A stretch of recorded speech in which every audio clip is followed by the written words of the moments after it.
Hello friends, स्वागत है आपका मेरे यूट्यूब चैनल मार्केट ज्ञान में। आज की इस वीडियो में बात करने वाले हैं आईआरएफसी के बारे में, यानी कि इंडियन रेलवे फाइनेंस कॉर्पोरेशन के बारे में इस वीडियो के अंदर बात करेंगे। और कुछ बड़ी और इंपॉर्टेंट अपडेट्स निकल कर आ रही हैं, उनको हम इस वीडियो के अंदर कवर करने वाले हैं और जानेंगे कि उन अपडेट्स का इम्पैक्ट जो है वो स्टॉक के प्राइस पर आने वाले टाइम में कैसे पड़ सकता है और एलआईसी का सिनेरियो क्या नजर आ रहा है। इन सारी चीजों के बारे में बात करने वाले हैं। बस आपसे इतनी सी रिक्वेस्ट है कि आप सबसे पहले तो चैनल को सब्सक्राइब कर लीजिए ताकि आपसे कोई भी जो वीडियो है वो मिस ना हो पाए। और अगर आपको वीडियो अच्छी लगे, इन्फॉर्मेशन अच्छी लगे, तो प्लीज एक लाइक और कमेंट में अपने ओपिनियंस जरूर जरूर मेंशन करके जाइएगा। तो चलिए वीडियो स्टार्ट करते हैं। सबसे पहले देखते हैं आईआरएफसी का सिनेरियो, जो कि अपने को फ्राइडे के दिन देखने को मिला।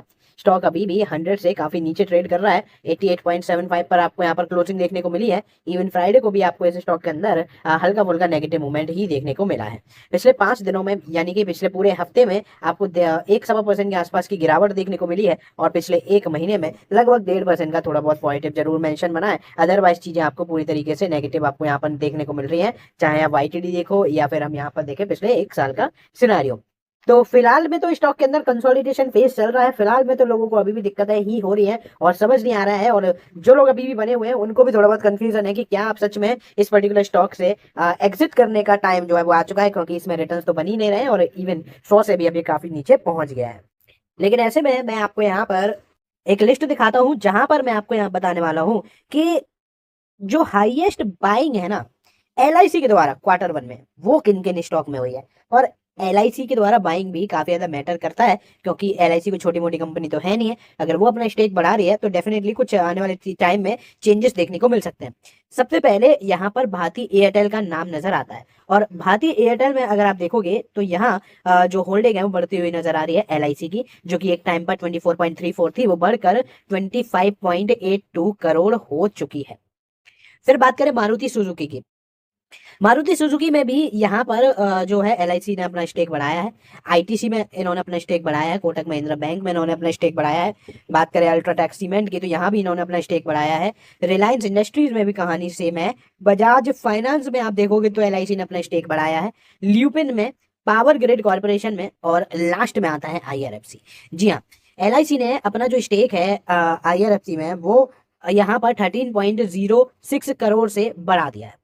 यानी कि जो पहले होल्डिंग इनकी नजर आती थी लगभग 33.15 करोड़ शेयर की, वो अब बढ़कर 46.22 करोड़, यानी कि एक बहुत बड़े परसेंटेज से इन्होंने अपनी होल्डिंग्स को बढ़ाया है।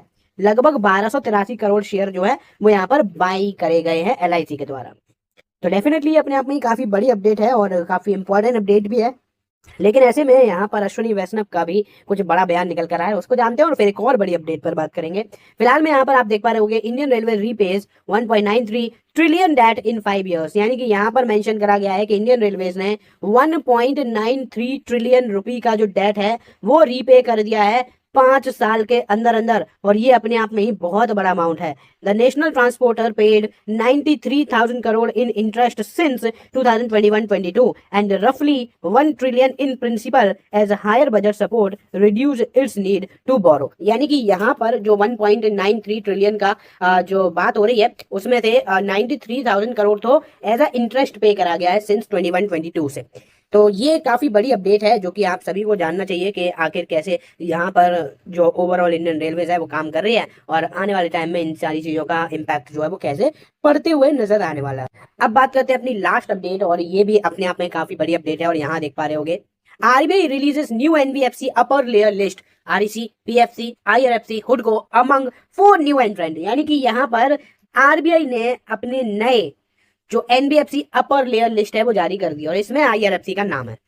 तो बेसिकली इस लेटेस्ट लिस्ट में टोटल 17 एनबीएफसी है, और जिसमें आप देख पा रहे होगे up from 15 in previous list, यानी कि पहले 15 थे इस लिस्ट में, उसको बढ़ाकर 17 कर दिया गया। यहाँ देखो 6 अगस्त को ये जो अपर लेयर एनबीएफसी लिस्ट है वो यहाँ पर जारी करी गई है। यानी कि subject to the enhanced regulatory oversight under the central bank scale based regulation framework. इसमें आपको पहले की जगह 2 नई और नंबर देखने को मिल रहे हैं। न्यू एंट्रेंट इसमें आप देखोगे तो आरईसी, पीएफसी, आईआरएफसी और हुडको, ये 4 कंपनी है जो कि नई एंट्री देखने को मिली है। फिलहाल में आरबीआई ने पीएनबी हाउसिंग फाइनेंस को और सम्मान कैपिटल को अपनी लेटेस्ट लिस्ट से एग्जिट करवा दिया, निकाल दिया।